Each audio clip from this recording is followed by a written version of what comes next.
This is part of a series of videos that aims to unpack our task of cold case and gives you clear instructions about what it is you need to do to be successful in all of the different parts of the task. I'm going to talk to you about one of the key assessment criteria. On the task sheet, it says that your submission includes your podcast, your script, and an analysed piece of evidence.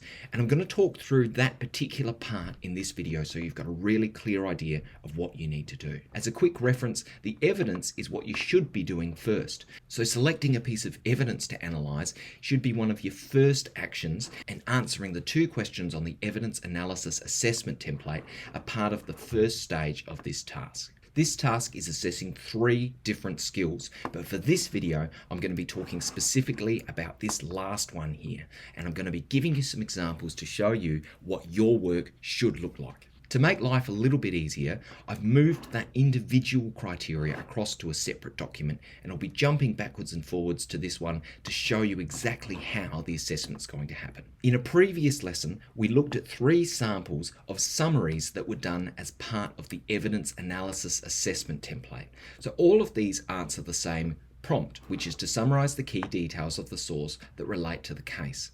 But I'm going to be showing you the difference between these. So the first connection to draw in regards to assessment is what's the difference between, in this case, the C, the B, and the A. We see here one of the key things at the C band is that there's little connection across texts. So what that means is that everything we read is confined within the text itself, but we are looking to see an accurate understanding of the content of the source. In my first sample of text, it reads, Stephanie was playing with her kids when she heard what she thought was a scream or an animal noise. She waited and then heard another scream. She thought the scream was coming from close by. Stephanie lives close to the train station. She thinks the scream was closer to her house than the station because the station is a minute away.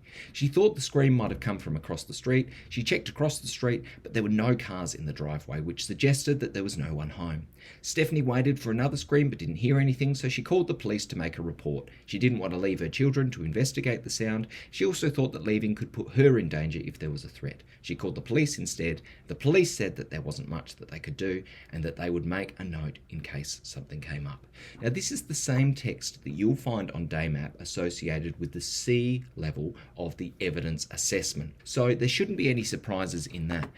But what I really want to draw your attention to in this case is that this is all information that comes from the original text. Now, we looked at the original text in class, which was a witness statement by Stephanie, and this is essentially everything she says in there. There's nothing in here that is not in that witness statement. There are some things in the witness statement that are not in here, because obviously this is less words, but there's nothing I can read here that I couldn't learn by reading the witness statement. In that regard, I'm looking at little connection across texts because everything that's been summarized to me is based on one text. There's no summary across the texts. I'm not bringing anything together. So if you are purely recounting or paraphrasing what was in the text, you're at the C level. That being said, everything I read was accurate. It's not that you misunderstood what the piece of writing was about. You definitely got it. You knew what the details were. You just weren't able to think beyond the text. And that's what the C means. Scrolling down, we're looking now at sample C. Stephanie reported hearing 2 screams shortly after 9 p.m. Stephanie suggests that the 2 screams were female voices and the source was closer to her house than the train station, which according to the police report was only a few hundred metres south of the station. Straight away in this sentence, I can see a distinct difference from the previous sample. Stephanie reported hearing 2 screams shortly after 9 p.m. Now, this is a direct quote that was taken from the police report. So this piece of information could not be found in her witness statement. This is from the police report.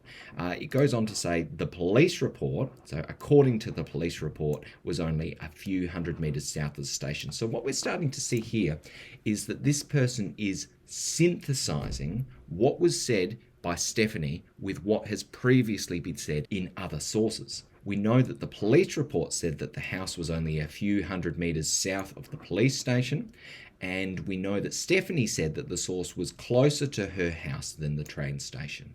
So what we can start to see here is pieces of information that only become clear when we look at 2 sources and start bringing them together. Jumping forward, Stephanie is more accurate in describing the second scream being close to 9:17 p.m. because she remembers looking at my watch. Now that's a direct quote, but that's taken from the witness statement. So this person is using evidence not just from other texts, but also from the witness statement itself in order to make that clear. And that relates to another part of the assessment criteria, but I won't talk about that in this video. The second scream aligns with the police report that stated the witness heard the sound after 9 p.m. So again, there's that connection across texts. If I go back to my assessment criteria, this is what we call circumstantial connection. So what does that mean? It means that we are connecting things that are similar and different across the two sources, but they're largely circumstances. So for example, both said that the scream was around 9 p.m. Well, that's a circumstance. That's something really specific to this case, but it's not necessarily a broader idea. It's more sort of the nitty-gritty. So what we're looking at in this case is evidence of connections across text, but there's this critical connection aspect that we haven't yet seen. So let's check that out. Sample B in this case was the example most alike to the A standard. Now, if you're looking at this document, which is available on DayMap, you'll notice that sample B and sample C, which was the B grade, are actually really similar. They contain a lot of the same information. So sample B still makes those circumstantial connections. But the key to moving into the A band is about inference. We notice over here the key difference in the language from the A to the B is this word critical. So as opposed to circumstantial, it's a critical connection. And we see this word infers ideas. Now we talked about inferring in class, and that basically means reading between the lines and drawing connections based on what is not said. If I go back to this sample, there's a really significant part of this that sets it up in the A band, and it happens in the last sentence. The sentence reads, "This suggests that the screams were not heard between the Food Plus and the train station, and if the screams were Michelle, that she was taken or voluntarily moved away from the train station where she had arranged to meet Mum, rather than being intercepted on her way from the Food Plus." So what this person has been able to do is draw a connection that was not stated in either texts.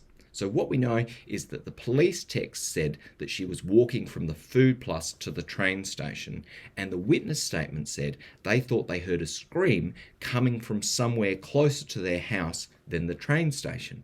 They also said, and this is indicated just up here, that the train station was closer to them than the Food Plus store, which was a 10-minute drive away.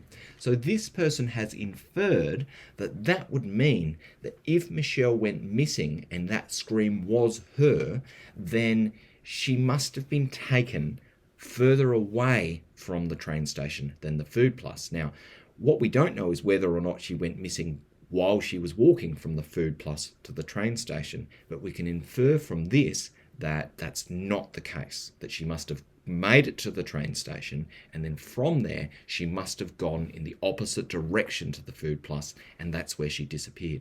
So that ability to connect the dots A plus B equals C is that inferential thinking. You can't read anything in the sources that will tell you this theory, but the theory is plausible and it draws on evidence across different texts, and that is what the A standard looks like.